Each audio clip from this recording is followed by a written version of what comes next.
Ah, j'ai une coccinelle maintenant. Vas-y, feu. C'est pas banal ça. Vas-y, feu, viens. Regardez, on filme avec des insectes. Maintenant, ils mangent. Bonjour à tous. On se retrouve une nouvelle fois pour un nouveau vlog avec Roy. Et ça lucide. Eh, salut. Donc aujourd'hui, nous allons vous parler d'un film qui est récemment sorti sur Amazon Prime Video et qui s'intitule Borat 2. Nouvelle mission filmée, livraison bakchich prodigieux pour régime de l'Amérique au profit autrefois glorieuse nation du Kazakhstan. Ou autrement appelé Borat 2. La suite de Borat 1 sortie dans les années 2006, si ma mémoire est bonne. Ouais, les nombreuses années 2006 du coup. Ouais, voilà. Oui. Donc la suite de Borat 1, qui était un film avec Sacha Baron Cohen, dans lequel il jouait le rôle d'un Kazakh qui était envoyé aux États-Unis parce qu'il est reporter et il devait en apprendre plus sur la culture américaine. Et c'était à la fois, il y avait des scènes qui étaient vraiment scénarisées et qui étaient jouées, et il y avait aussi des espèces de caméras cachées. C'était un mélange entre les deux. Bon, c'est un film que beaucoup de gens ont vu, que beaucoup de gens connaissent maintenant, qui a gagné un grand succès d'estime. Tout le propos du film, en fait, c'était justement de confronter un Kazakh, vraiment genre l'idée qu'un Américain peut s'en faire vraiment du tiers-monde, le truc la misère absolue, le mec le plus arriéré en termes de culture, etc., le confronter à l'Amérique, et en créer en fait des décalages et des situations drôles. Alors moi, Borat 1, j'ai beaucoup de mal avec ce film. C'est sympa, j'aime bien le regarder, mais en fait, c'est des films qui sont faits pour créer de la gêne. C'est pas le genre de truc que j'aime vraiment regarder, parce qu'il y a vraiment des moments où c'est vraiment cringe, et limite, si je peux faire pause, je fais pause. Je trouve pas ça excessivement drôle non plus. Genre, j'aime bien Borat 1, mais pour moi, c'est pas un film culte que je pourrais me mater toutes les semaines, comme j'ai plein d'amis qui ont fait, et qui répètent les vannes encore, et encore, et encore, et encore. Voilà, moi, je connais les vannes, je vois le film. Mais voilà, je l'ai vu 2 fois dans ma vie et je pense que c'est bon, c'est tout. Et toi, du coup, Borat 1? Pour moi, Borat 1, c'est grand succès. Genre la VF, je trouve, participe, même si je pense qu'en VO, Sacha Baron Cohen prend cet accent kazakh. Et franchement, j'ai vu une fois en VF, une fois en VO, c'est la même intonation, c'est incroyable, hein, Voilà, vraiment. et du coup, genre, le fait qu'ils aient réussi à retransmettre ça Ouais, non, en VF, c'est incroyable, c'est juste magnifique. On a vraiment l'impression, voilà, comme tu disais, de ce pauvre Kazakh qui est perdu, qui en mode, ils sont dans leur pensée arriérée de 800 ans, ils ont pas évolué, et il arrive aux États-Unis, il découvre la vie, l'Amérique de l'époque, et genre, surtout après les incidents de 2001, donc les Américains n'étaient pas encore avec ce milieu-là. Genre pour moi c'est génial. Genre chaque blague marche, le côté malaisant, bah ouais c'est malaisant mais c'est ce qu'on a en soi c'est ce qu'on attend du film et c'est ce que le film veut qu'on ressente. Et les différents passages en caméra cachée à l'époque ont super bien marché. Parce que bah forcément les gens étaient en mode mais qu'est-ce qui se passe? Pourquoi? Et ça rajoute du vrai, de l'authenticité au film. Non, mais c'est réussi, hein. Genre, effectivement, tu ressens de la gêne et c'est ce que le film veut te donner, mais moi, j'aime pas ressentir ça devant un film, Ça tu se vois, comprend. donc. Chacun son point de vue. Du coup, on enchaîne avec Borat 2. Donc, notre cher ami Borat, au retour des USA après son escapade dans le 1, est condamné au goulag parce que il a un peu foutu la honte à la fière nation kazakh. Sauf que 14 ans après, il se passe la crise, il se passe des choses, et Borat est rappelé par son gouvernement pour retourner aux États-Unis pour faire, on va dire, expiation des fautes passées et permettre aux Kazakhs Restaurer sa grandeur Ouais. passée. Voilà. Du coup, ce que j'en pense, niveau temps, on est à peu près équivalent au premier. Ouais, les deux font 1h30, donc pour le coup. Donc c'est des films en soi rapides pour le contexte actuel, vu que tous les films tournent à peu près à 2 heures. Bah, il est moins bien que le 1, parce que tous les effets de caméra cachée, d'authenticité du 1, elles sont beaucoup moins présentes. Ce qui en soi est normal, parce que bah, on peut pas faire 2 fois le même film sans que les gens s'en rendent compte. Ça serait louche. Mais ils ont essayé de tourner l'humour différemment, de mettre en scène de nouvelles situations, ce qui marche, même si, donc comme je disais, il est un peu moins bien que le 1, il reste quand même de bonne facture. Ah, tu l'as moins aimé. Bah, du coup, moi, je l'ai bien préféré au 1, et je l'ai vraiment préféré. Je vais reprendre ton argument. Alors déjà le film, sans vouloir spoiler, mais en gros l'idée c'est que Borat a été un tel succès que maintenant Sacha Baron Cohen ne peut plus reprendre son personnage et aller voir des gens en se faisant passer pour un Kazakh. Ça, c'est dans la bande-annonce, donc en soi, Ouais. ça, c'est disable. En gros il peut pas aller dans la rue et se faire passer pour un Kazakh, tout le monde sait que c'est Borat maintenant et donc en fait il se retrouve un peu bloqué. Mais ce que j'aime bien c'est que dans le 1, tu vois, il y avait des parties qui étaient scénarisées, qui étaient vachement bien tournées avec une belle effet de caméra.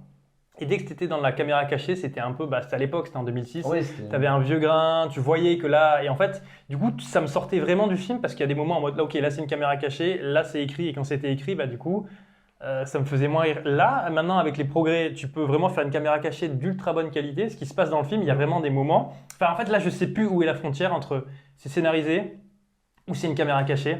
Et du coup, je crois beaucoup plus à tout ce que je vois.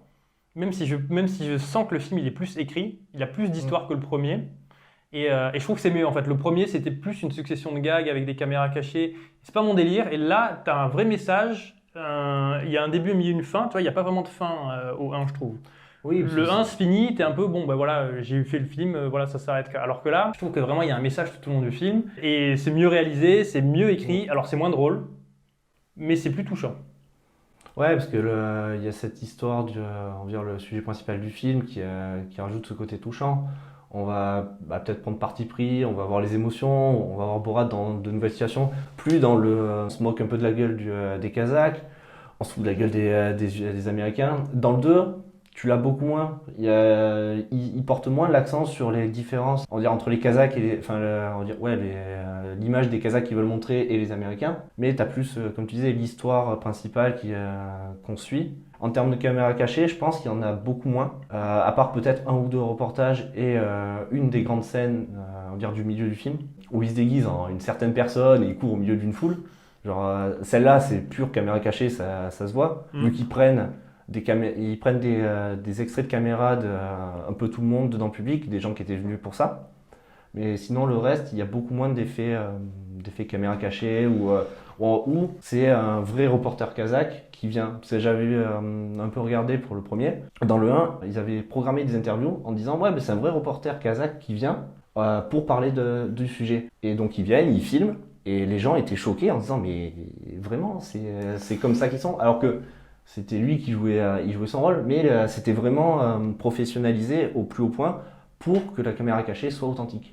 Ouais, mais je pense que tu l'as ça aussi quand même. Je sais pas, genre j'ai l'impression la réaction des gens, elle est.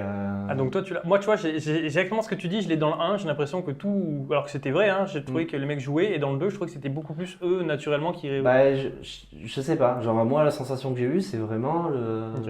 les gens, la manière dont ils réagissaient, dont ils parlaient. J'étais en mode, bah ok. Il y a une scène dans un institut de chirurgie esthétique, genre la meuf qui répond, c'est acting sur 20. Ouais. Dans le magasin de bricolage, j'ai des doutes. Enfin, il y a plein d'endroits comme ça où dans le 1, ça aurait été vraiment du caméra cachée pur. Là, j'ai plus l'impression que c'est quand même récité. Il y a un pseudo-acting et du coup, dans le 2, ça a un peu moins bien marché en termes de caméra cachée que dans le 1. Et moi je pense que ce qui s'est passé. Bon, déjà le film il a un message à faire passer plus que le premier. Le premier c'était Oui. un peu genre, regardez. On fait des gags.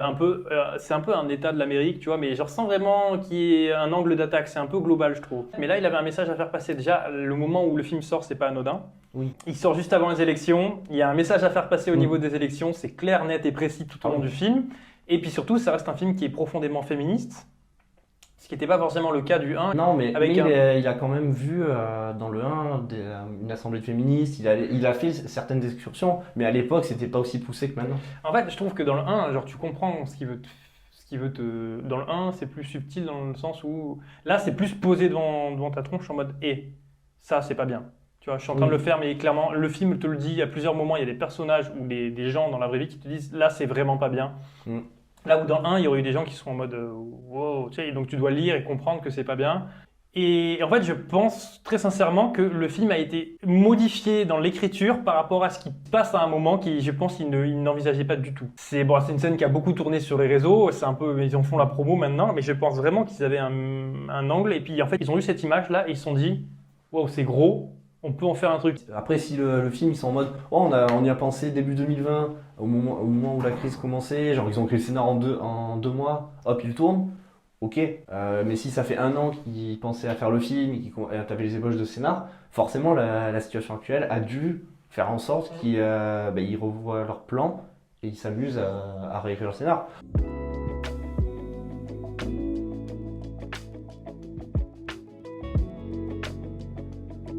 En soi, au final, la chute du film, ça s'ancre dans la situation. Donc tu touches niveau politique, niveau mondial avec ça. Ah, mais moi la toute fin, j'ai vraiment bien aimé. Je trouve Ah que oui, c'est mais la super fin, idée, hein. Attends une minute. Et là, tac, tac, tac, tac, tac, tu vois tous les éléments. C'est Avec- votre faute. Avec l'hommage à Usual Suspect, quand il lâche le verre de la Oui. même manière, le même plan, le même cadrage, Le- l'explosion, machin et tout. Donc tu vois que là, il s'est fait plaisir. Et d'ailleurs, en fait, j'ai bien aimé l'hommage, mais du coup, c'est le seul effet de montage de caméra que tu as. Et du coup, ça m'a sorti du film parce que ça faisait trop film pour Borat. Tu vois ce que je veux dire? Ah oui, C'est-à-dire que Borat est tourné un peu caméra à l'épaule, on s'en bat les couilles. D'un coup, tu as un effet où tu vois l'objet tomber au Ouais. ralenti et une stylisation de l'explosion. D'un coup, je fais ah ouais, putain, c'est vrai que c'est un film.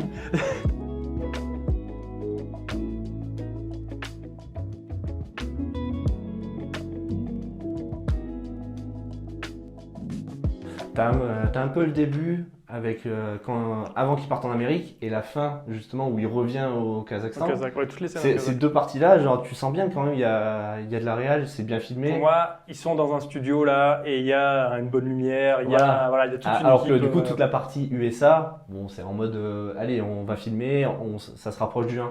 Mais le début et la fin, c'est un petit ajout par rapport au 1 qui fait que ça marche. Le principal ajout de cette suite, c'est quand même le fait que Borat est une fille Ouais.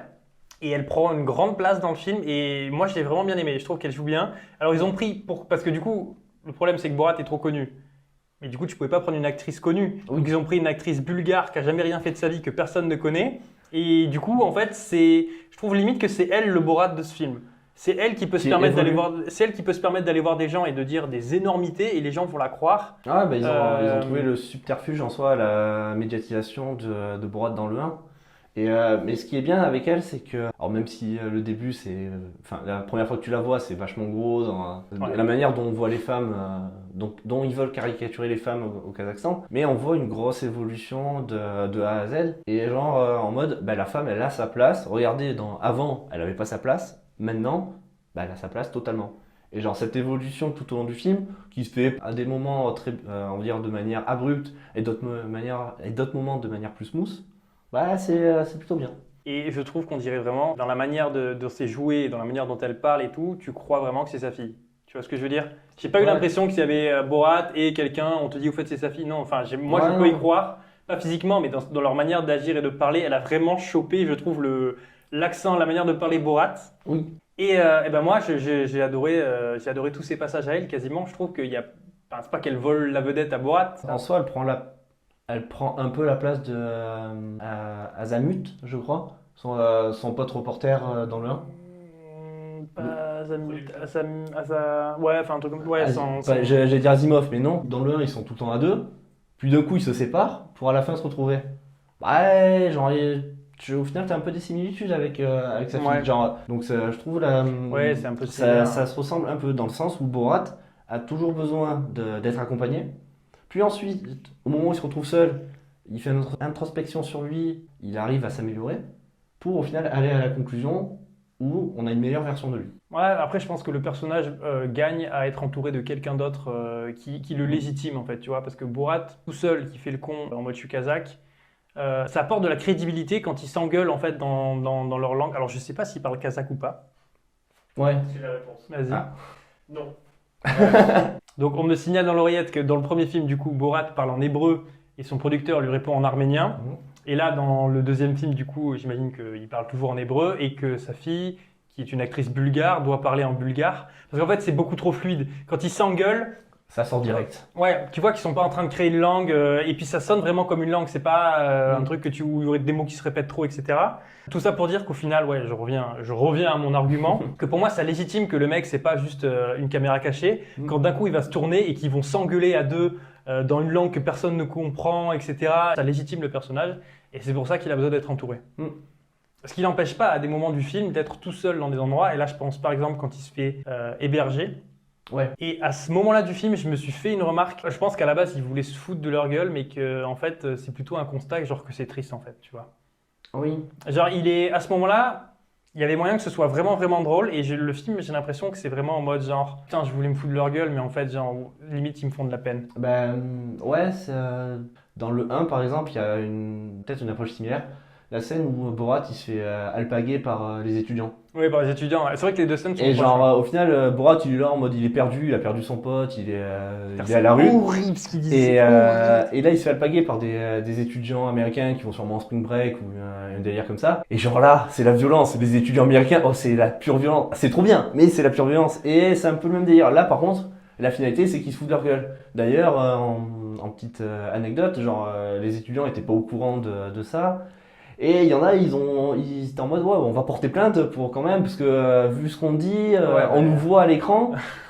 Maintenant, on est foutu quoi. Notre vie est foutue à cause de cette caméra cachée. Mais moi, en fait, je suis fasciné par la facilité avec laquelle les gens se livrent à Borat. Alors, j'imagine très clairement qu'il doit couper en fait toute la partie où ils gagnent leur confiance et où les mecs osent pas se livrer. Mais du coup, dans le film, très rapidement, ils rencontrent quelqu'un et à chaque fois, ce quelqu'un va dire un truc enfin, moi, si je rencontre quelqu'un, je lui dis jamais. Bon, déjà, je le pense pas, Ouais. donc je dirai jamais ça. Mais un truc et eux, ils donnent leur opinion, mais cash. Donc voilà notre avis sur Borat 2. Moi je vous le recommande plus que le 1, sauf qu'il faut pour moi avoir vu le 1 pour voir ce film-là. Pour le comprendre totalement et pour Puis même en fait pour comprendre le délire, parce que ce film-là est conscient du propre succès du 1 il y a un background. et il l'utilise. Voilà, donc en fait si vous êtes projeté là-dedans, même si le début essaie de vous résumer en gros ce qui s'est passé, pour moi c'est quand même beaucoup mieux d'avoir vu le 1. Et si vous aimez pas le 1, je vous conseille quand même le 2 parce que c'est mon cas, j'aime pas trop le 1 et le 2 je l'aime bien. Je le reverrai celui-là je pense. Bah, moi je suis genre fan de l'humour du 1, tout ce qu'il a instauré. Le 2, donc, comme je disais, peut-être un peu moins parce qu'ils ont moins porté sur l'humour, plus une histoire profonde mais qui reste bien développée et bien faite au vu de la situation actuelle en soi, de la crise. Du coup les deux vont bien ensemble parce qu'au final entre le début du 1 et la fin du 2, on a une grosse évolution de Borat qui nous permet de prendre connaissance de l'ampleur de son évolution et du coup à suivre les deux c'est plutôt sympa. Ouais, moi j'ai maté le 1 juste avant de mater le 2 et c'est vrai que les deux s'enchaînent bien quoi. C'est vraiment un prolongement, un peu différent mais un prolongement quand même. Donc voilà, c'est tout pour ce petit vlog débrief sur Borat 2. C'est disponible, on l'a pas dit, sur Amazon Prime. Une fois n'est pas coutume, Comme le 1 d'ailleurs. Comme le 1, une fois n'est pas coutume, je cite Amazon. Donc c'est dispo sur Amazon Prime. Nous on se retrouve très vite. Il y a plein de projets dans les cartons. Puis on se reverra quand on se reverra. Allez, salut.